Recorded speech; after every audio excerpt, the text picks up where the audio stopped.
खबरदार. ही सगळी या सगळ्या गोष्टी याच्यात दाखवायच्या असतात त्यांना.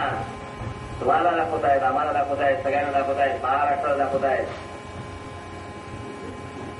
आणि मी जी सतत वारंवार जो धोका सांगत होतो की ही माणसं येत आहेत आणि आपापले मतदारसंघ तयार करतायत. याच काँग्रेसच्या संजय निरुपमने आत्ताच मागणी केली की मुंबई आणि ठाण्यामधल्या 60 मतदारसंघांपैकी 35 मतदारसंघांमध्ये उत्तर प्रदेशी लोकांचा आणि बिहारी लोकांची लोकसंख्या जास्ती आहे, त्यानुसार त्यांना उमेदवारी द्याव्यात.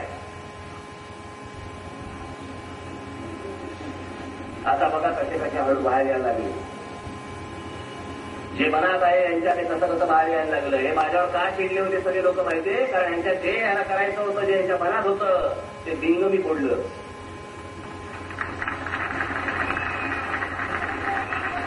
त्यांच्या सर्व गोष्टीला मी आव्हान उभं केलं म्हणून ही लोक चिडली, म्हणून माझ्यावरती केसेस टाकल्या. हे सगळं करतोय. हे बघा किती केसेस तिथेच पडल्या ना. मी मला जे मनाला वाटतं, जे महाराष्ट्राच्या हिताच आहे, मराठी माणसाच्या हिताच आहे, मी ते सतत बोलत राहणार. आणि मी ती विधानसभा निवडणूक लढवतोय. तुम्हाला खरंच सांगतो, ही ताकद तुम्ही माझ्या मागे उभी करा. ही ताकद तुम्ही माझ्या मागे उभी केल्यानंतर यानंतर महाराष्ट्रामध्ये जेवढे कोणते उद्योग येतील त्या उद्योगांमध्ये 100% महाराष्ट्रातल्या मराठी भूमिपुत्रांना फक्त प्राधान्य मिळेल याची संपूर्ण खबरदारी घेतली.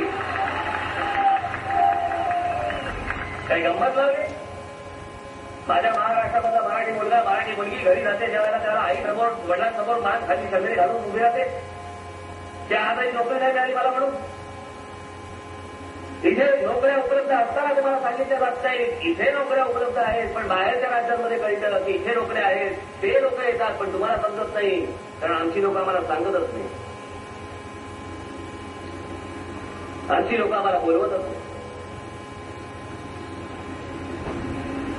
आणि कशा प्रकारचं षडयंत्र यांचं जे चालू आहे ना, मी मागे बोललो तर मतदार याद्यांमध्ये खोटी नावं टाकणं, लाखोने टाकले, लाखोने खोटी रेशन कार्ड तयार करणं, ते निवडणूक ओळखपत्र असतं ती खोटी तयार करणं. हा मुंबईच्या अंधेरी भागामध्ये जो एक विजेचा हे असतो ना, लाल डबा असतो तो असा, माहितीये ना, त्याच्यावरती एक पोस्टर लावलेलं आहे, पॅन कार्ड सिर्फ 200 रुपये में घर बैठे प्राप्त करें. 200 रुपयात घर बसल्या तुम्हाला पॅन कार्ड मिळणार. पॅन कार्ड कशासाठी वापरतात? कोणत्या कोणत्या गोष्टींसाठी वापरतात? कशाला पत्ता नसताना फक्त नुसते 200 रुपये द्यायचे आणि त्याच्यातलं पॅन कार्ड तयार करून घ्यायचं. हे त्याचा फोटो आहे. ही जर समजा भरपूर फुले आपल्या आजूबाजूला मारली असेल, काय करणार? मी काय तुम्हाला फक्त निवडणुकीच्या निमित्ताने दिवसतोय,